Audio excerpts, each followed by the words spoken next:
Hi, Keith here from Academy of Bass. This is the first lesson in the Bass Takeaway series on chords, and today I'm going to show you a really practical chord shape that you can start using in your playing straight away.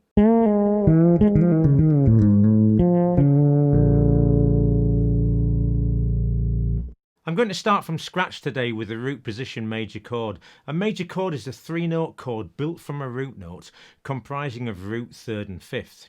Now, I'm working in the key of C today just for ease, and our three-note chord is C, E and G, or root, third and fifth. Now, so you can understand where chords come from, I'm going to use the C major scale. So we've got C, D, E, F, G, A, B and C, or root, second, third, fourth, fifth, sixth, seventh, an octave.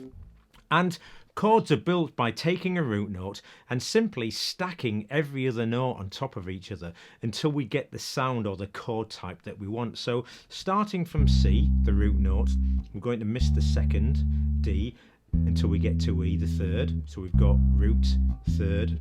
Then we're going to miss the fourth, F, until we get to G, the fifth, so we get root, third, fifth, C, E and G.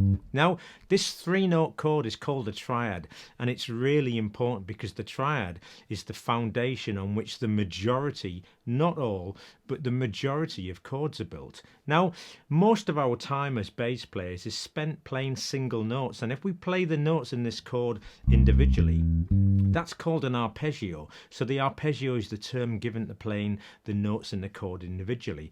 But you can also play them as chords, as chord voicings. And what I'm going to do now is look at where we can play this chord in this root position, root, third and fifth, in different places on the neck. So I'm going to jump up here. So I've got C, the root note, on the 15th fret of the A string.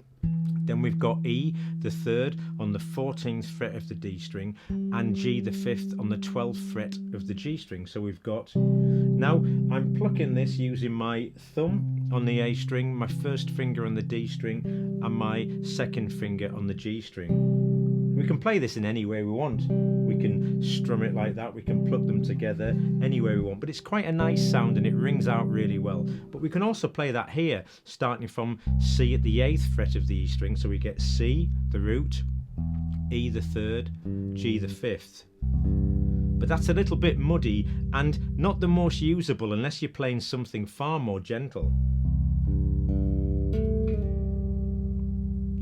But we can also play it down here in the original position, but if we're going to accommodate G down there, we'd need to play that as an open string, so we get C the root, E the third, and G the fifth, which gives us three options. That's my favourite. Nice but a little bit dark, and that's nice and open. What I'm going to do now is I'm going to take those three notes and I'm going to spread them over all four strings, and that's going to give us some really usable chord voicings. So I'm going to start here at the 8th fret of the E string and I'm going to play C, and I'm going to play E the third on the 9th fret of the G string. Now that's a great sound and it's one of my favourite sounding chords on the bass, and it's really well used. We've got this low root note and a bell-like third an octave higher.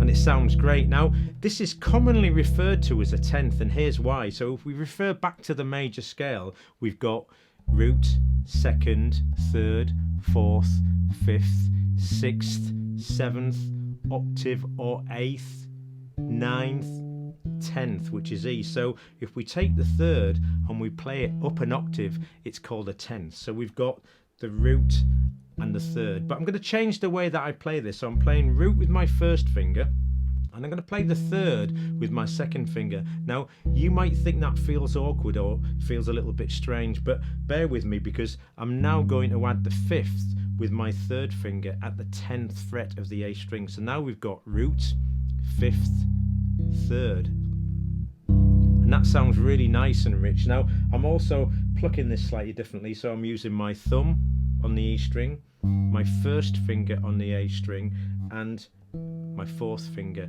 on the G string. If I was playing all four strings, I'd use one finger for each string that I'm playing on. Now the beauty of this is you've got this this drone between the root and the fifth, and that's actually a power chord. So if you play in a band with a guitarist, I guarantee that they're playing power chords all over the place, and it's a great sounding chord shape wherever you play it, and it's very usable. And the beauty of it is that it fits perfectly with both a major and a minor chord. So we've got this lovely rich voicing. We've got root, fifth and third, so you need to get used to that voicing, and the best way to do that is move it around.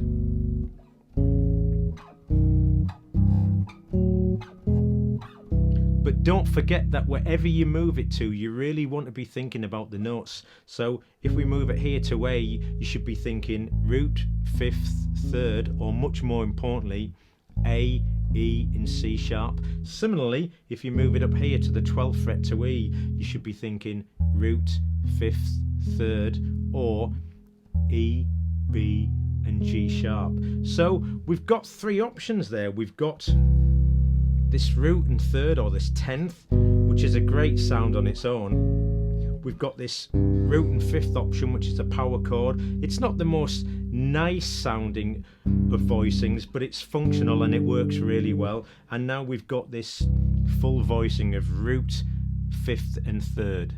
Don't forget to let me know in the comments what you think of this lesson, and make sure you grab the PDF too. I'll post a link to that below. Feel free to give things the thumbs up, subscribe to the channel, or hit the bell notification. That way you won't miss out on what I'm releasing. Thanks for joining me today. Look forward to seeing you again, and in the meantime, happy practicing.